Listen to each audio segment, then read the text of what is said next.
The truth is gold's not good for much except money. I think it's the best form of money. But you say, well, what else can you use gold for? Well, jewelry. Well, okay, jewelry is just a form of wealth that you wear. You see an Indian bride draped in gold chains.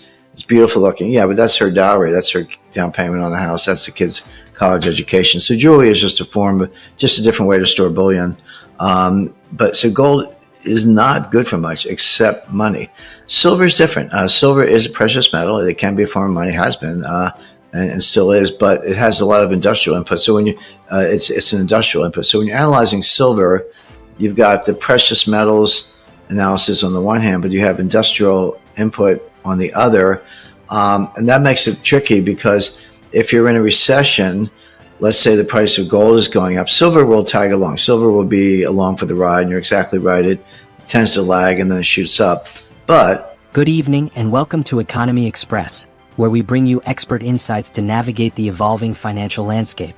Tonight, we explore Jim Rickards' bold predictions for gold and silver. According to the renowned economist and investment strategist, these precious metals could soon become priceless amid economic turmoil, inflationary pressures, and shifting monetary strategies. For a long time, go 5 or 6 years, I had I said gold could go to $10,000 an ounce, and recently I revised that upward to, you do the math, you can update it, but kind of $25,000 an ounce. I should explain what that is. It's not, well, it will get there, but it's not a hard forecast like, buy gold because it's going to $10,000 an ounce. Instead, it's an expression of it answers a question. The question is, what would the dollar price of gold have to be in order to have the dollar backed by gold? In other words, whether you want a hard gold standard or soft gold standard or any kind of gold reference, why are we not in that system? And what would the price of gold have to be in order to be in that system? And the math is fairly simple. We can do calculus, but this is kind of 7th grade math, or at least where I went to school. So basically, take the money supply, and right away you run into problems. Everyone thinks they know what money is. Well, no, the Fed doesn't know what money is. They have M0, M1, M2. They have all these. Whenever you see 5 different measures of money supply, it tells you right away that the Fed doesn't even know what money is. But anyway, I use M1. M0 is base money. That's the money the Fed prints, but it doesn't mean very much because they print it by buying securities from dealers, and the dealer sends in the 10-year notes or 5-year notes, and the Fed pays for the securities with cash. And that money does come out of thin air. That's not just a metaphor. It does come out of thin air, and they pay the banks. The question is, what do the banks do with it? They give it back to the Fed in the form of excess reserves. So all you're really doing, you're expanding both sides of the balance sheet. You're piling on treasury securities, and you're piling up liabilities in the form of excess reserves. But that money is sterilized. It's not doing anything. No one's getting to spend it, and there's no velocity. The money that does matter, the money that does drive the economy, doesn't come from the Federal Reserve. It comes from the commercial banks, and that's M1. It includes bank deposits and so forth. So I use M1, and then we know the amount of gold the government has, 8,133 metric tons. People go, it's all in Fort Knox. Actually, it's not. About half of it's, a little less than half is in Fort Knox. The rest is at West Point. There's a vault there. Can't disclose the location, but it's there. And people ask me all the time, say, "Hey Jim, who owns the gold? Is it the Treasury or the Fed?" And I say it's the Army, because they're both Army bases. I mean, West Point and Fort Knox are both. I mean, the legal answer is the Treasury owns it, but it's stored in Army bases. So M2, I don't know the number off the top, or M1, sorry, I don't know the number off the top of my head. You can just go to the Fed website. And 8,133 metric tons, break it down by ounces, divide one by the other, and one more assumption. How much gold backing do you want? Now, the hard shell Austrians will say 100%, if it's not, it's leverage, or, it's not a solid standard. Historically, that's not true. Great Britain, backed up by the Royal Navy, ran a very successful gold standard in the 19th century.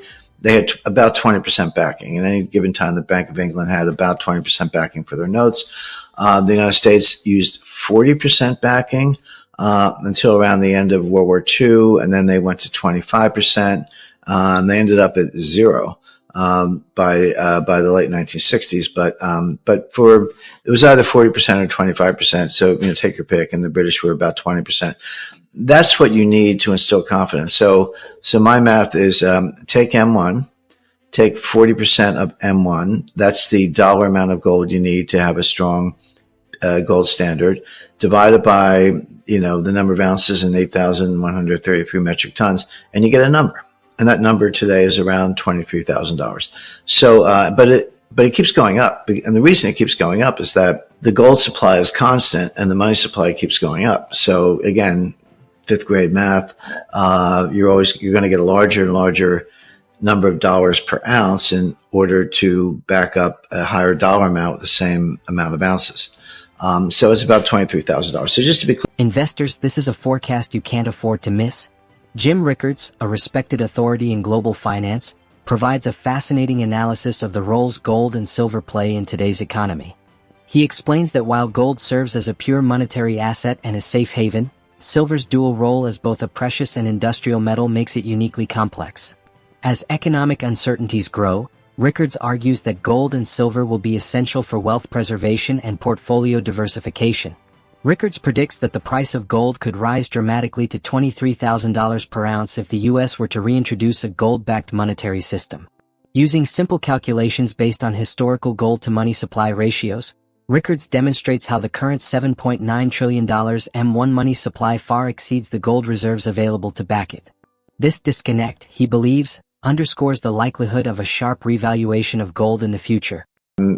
Analyzing gold, not so much from, I do invest in gold mines. I've been in gold mines and know a lot about the production side of the business, but my main interest has always been gold as a monetary asset. The truth is gold's not good for much except money. I think it's the best form of money, but you say, well, what else can you use gold for? Well, jewelry. Well, okay, jewelry is just a form of wealth that you wear. You see an Indian bride draped in gold chains. It's beautiful looking. Yeah, but that's her dowry. That's her down payment on the house. That's the kid's college education. So jewelry is just a different way to store bullion. But so gold is not good for much except money. Silver is different. Silver is a precious metal. It can be a form of money, has been, and still is, but it has a lot of industrial input. So when it's an industrial input. So when you're analyzing silver, you've got the precious metals analysis on the one hand, but you have industrial input on the other. And that makes it tricky because if you're in a recession, let's say the price of gold is going up, silver will tag along. Silver will be along for the ride. And you're exactly right. It tends to lag and then it shoots up. But in a recession, silver is going to lag or even go down a little bit because of reduced industrial demand. So it's harder to analyze because you have to balance one against the other. On balance, the way I think about it is subject to timing differences. If gold performs the way I expect, silver is along for the ride. So you'll get to $40 silver, and sooner than later you'll get to put it this way: the world of $10,000 gold is the world of $100 silver. But the other thing I do is I offer investors a suggestions for part of their portfolio, not all of it by any means, but have a slice of precious metals, have some silver, some gold, fine art, land, natural resources, alternative investments, etc. Have a set of assets that are, first of all, hard assets, meaning non-digital. I'm not saying all silver and gold for sure, but have these other things as well. But the point is non-digital assets that are not going to be frozen or seized or caught up in the kind of collapse or vulnerable to the power grid outage. I have all these Bitcoin people. I'm like, how does it work when the power's out? That's a separate conversation. We can take that to the bar. But the point being, it will protect you against the kind of scenario I'm describing. So again, diversify your portfolio in a way that makes you less vulnerable. And for the regulators, think about a cybernetic approach that could be less of a blunt instrument than slamming on the brakes. And welcome to Economy Express, your go-to destination for all things economics and finance. Whether you're an experienced investor, an inquisitive student, or just someone who wants to stay ahead in today's ever-changing economic landscape, you've come to the right place. Now, let's get into the details of our news. Rickards dives into the historical importance of gold-backed currencies. Until the mid-20th century, the US dollar operated with a 40% gold backing, instilling trust and stability in the financial system. Today, with public debt at record highs and inflation eroding purchasing power, Rickards argues that returning to a gold standard might be the only way to restore confidence in the dollar. Rickards outlines a scenario where the U.S. government could stabilize its financial system by revaluing gold to meet current monetary supply demands. This would drive gold's price far beyond today's levels, creating significant opportunities for investors who are already holding the metal. Gold is not just a hedge, Rickards says, it's the ultimate form of money. While gold often takes the spotlight, Rickards emphasizes the unique potential of silver. Its dual identity as both a monetary metal and a critical industrial input makes it a standout investment. Silver is essential in sectors like electronics, renewable energy, and solar technology, driving demand even in turbulent times. However, Rickards notes that silver's industrial uses can cause its price to lag behind gold during economic downturns. In recessions, reduced industrial demand may weigh on silver prices, but this is often temporary. Once the economy stabilizes, silver tends to catch up, and sometimes outperform gold. According to Rickards, in a world where gold hits $10,000 an ounce, silver could soar to $100 per ounce or more. Silver's historical pattern of lagging and then rallying strongly alongside gold creates opportunities for strategic investors. Rickards recommends holding a mix of both metals to balance their respective strengths and vulnerabilities. Rickards doesn't just stop at future price predictions. He dives into the fundamental issue of inflation. He draws a striking comparison. In 1974, a 400-ounce gold bar cost $14,000. Today that same bar is worth over $1.2 million. Gold's value hasn't changed, but the dollar's purchasing power has eroded dramatically. This, Rickards explains, is why gold and silver remain essential hedges against the relentless devaluation of fiat currencies. Inflation acts as a hidden tax, eroding wealth over time, particularly for retirees and savers. Rickards cautions that relying solely on traditional financial assets like bonds or equities may expose investors to significant risks. Instead, he advises diversifying into hard, non-digital assets, such as physical gold, silver, fine art, and land, to safeguard wealth against systemic financial shocks. Rickards outlines a practical strategy for today's investors. He advises allocating a portion of your portfolio to precious metals while also exploring alternative assets like natural resources and land. Importantly, he emphasizes the need for physical ownership of gold and silver. ETFs and other paper-based investments may carry counterparty risks that undermine their stability in times of crisis. Rickards also highlights the growing vulnerabilities of digital assets like cryptocurrencies, particularly during power outages or cyber attacks. By focusing on tangible, hard assets, investors can build a more resilient portfolio capable of withstanding economic disruptions. As Jim Rickards aptly puts it, the world of $10,000 gold is also the world of $100 silver.